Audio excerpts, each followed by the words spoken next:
technology is magical, and we're begging for more of it in this video. Disney's using some incredible technology in their parks right now, but there's even more on the horizon, including possible rides that react to us as we're riding them. Stay tuned to learn more.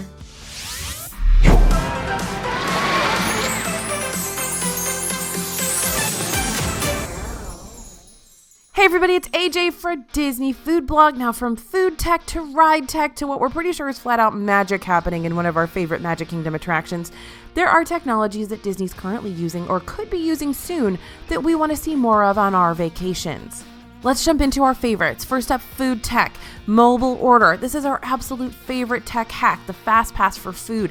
Disney has already added so many counter service locations to mobile order around the parks and resorts. There's very few places left where you can't order your lunch on the app and skip that line. But in the true spirit of Walt Disney, we're always thinking ahead to tomorrow.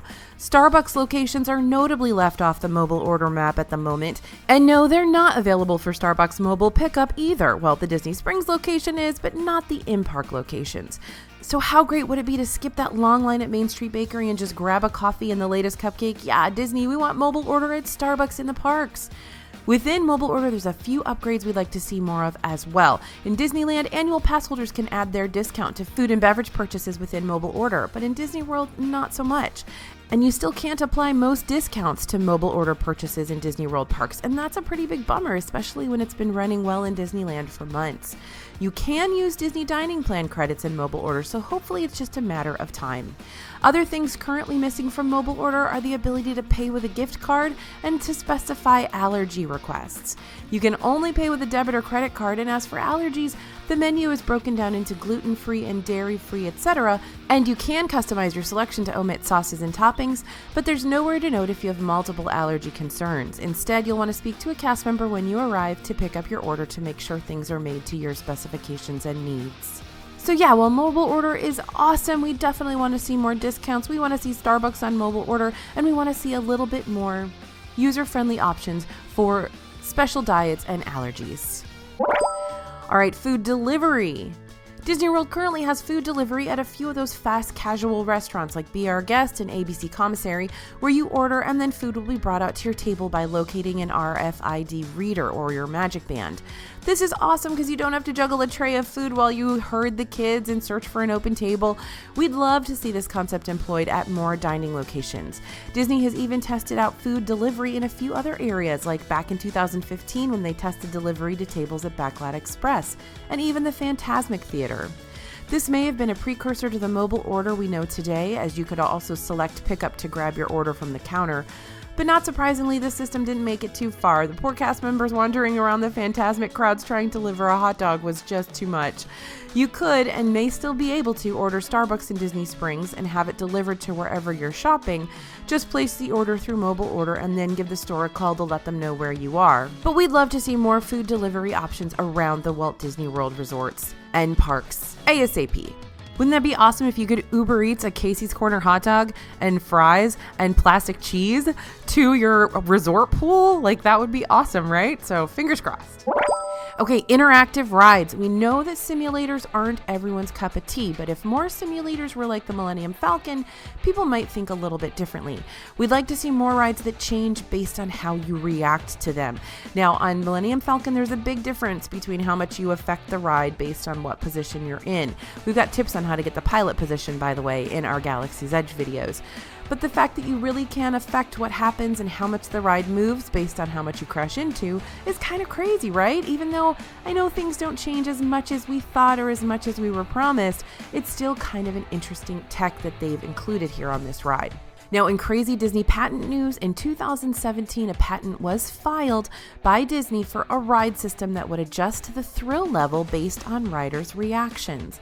If they're bored, it'll throw in some more sharp turns and speed things up. Looking scared, it'll slow things down. The patent also suggests a kind of choose-your-own-adventure type attraction where you could select different scenes and routes. How amazing would that be? Now remember, Horizons, we used to be able to actually do that. That was so much fun. So it'd be neat if Disney sort of brought that sort of tech back in and maybe advanced it so that it could actually read your face. All right, transportation technology. We are so excited to have the new bus fleet, which includes USB chargers. But wouldn't it be cool if that were on all Disney transportation? Maybe it's a little bit greedy because these new buses are so new. They've been around since July, but they're working on a monorail refurb right now, and it would have been great to see a few charging stations tucked in there, especially on the Epcot line where you have a few more minutes to charge up. Okay, Skyliner expansion. This one is mostly wishful thinking, but the Skyliner has given Art of Animation, Pop Century, and Caribbean Beach Resorts such a boost in terms of accessibility. We'd love to see an expanded Skyliner system to connect other resorts currently only accessible by bus. Top of our wish list would be Animal Kingdom Lodge and Coronado Springs Resort. Both are awesome hotels, especially with the new Gran Destino Tower, but if you've seen our Best and Worst Hotels of 2020 video, you know that these two resorts are fairly low on the list because of how far removed they are from the rest of Walt Disney World now that so many hotels have direct park access. Faster and quicker than with a bus service. All right, show tech. Disney has done some pretty impressive things with nighttime show technology in recent years. Whoever thought we'd have a nighttime show in Animal Kingdom, right? That park used to close at 5 p.m. and we can't have fireworks because of the animals. But the water projection tech Disney developed is incredible, and we'll be seeing some more of it once Harmonious opens in Epcot later in 2020. Currently, Epcot Forever has replaced illuminations and has these awesome kites. They're like the best part of the show besides those throwback tunes, right? And we really hope they get incorporated into the new show, although maybe with a slightly quieter mode of movement. The jet skis are kind of loud. Plus, we would like to ask whatever happened to those drones? Back in 2016, Disney Springs had a holiday light show above the water that used drones, and patents at the time from Disney seemed to indicate we might be seeing more of this kind of show in the parks. But Happily Ever After debuted in the Magic Kingdom in 2017, and no drones, although Universal Studios is using them. So maybe there's a little bit of mystery there. Next up, virtual reality tech. So we're recent converts, as you know, to how totally awesome The Void is. It's a VR experience in Disney Springs and downtown Disney, where you put on a virtual reality helmet and haptic suit and experience a video game. Right now they have ones based on Star Wars, Wreck-It Ralph, and the Avengers in Disney World and Disneyland, but could we see some of that VR tech in the parks? The Void is a separately owned company, although they do have a partnership with the Disney Accelerator program. It's a company that invests in tech and entertainment-based startups. So they have close ties to Disney, and there's a chance we could or would just love to see some VR tech in the parks. Top pick for where it might go, the Play Parks Pavilion coming to Epcot. This new pavilion boasts interactive experiences, and the concept art certainly seems virtual. And last year, Disney had also filed a patent for an omnidirectional moving floor, basically a treadmill, that can move in any direction, indicating a push towards future virtual reality tech. On a larger scale, could some of that tech make it to the Phase 2 Avengers ride in Disneyland? They have to top Rise of the Resistance somehow, and the little we know about the ride includes the fact that it will involve a new ride system that brings you alongside the Avengers. Speaking of ride tech, how about trackless rides? Okay, they're not even in Disney World yet, but we already want more of them. The United States got its first taste of trackless tech in Cars Land and Disney California Adventure with Luigi's Rollicking Roadsters, and honestly, that's just a glimpse at how awesome this tech could potentially be. We're going to see it very soon in Disney World with Rise of the Resistance, and then later in Mickey and Minnie's Runaway Railway, and a few other rides. Basically, the ride vehicles move without a physical track, so they can cruise around in a more natural way, like the way a droid would drive you around a Star Destroyer. And since there's no track, you won't be able to see where you're going next, which adds an element of surprise to the whole situation. The ride system really adds to the immersion of an attraction, and it seems that's Disney's main goal with new rides going forward. So this one seems like a no-brainer that we will get to see more of this technology. And finally, more magic. We definitely need more magic, like the mirror doorway in Enchanted Tales with Belle in the Magic Kingdom. If you haven't experienced it yet, you need to, even if you're not all about the character experience. This is really crazy. There's literally no other way to describe this than it's just flat out magical. And as an adult, I'm still guessing at how they make the illusion seem so flawless.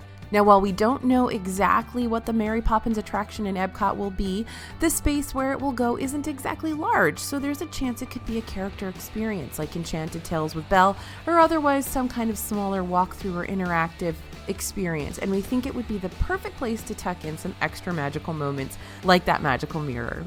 So as you can see, we're loving the tech that Disney's introduced already, and we're really hoping for more. We see so much potential, and we know that the Disney Imagineers are already creating some of this tech into incredible things that we're going to experience in the next few years.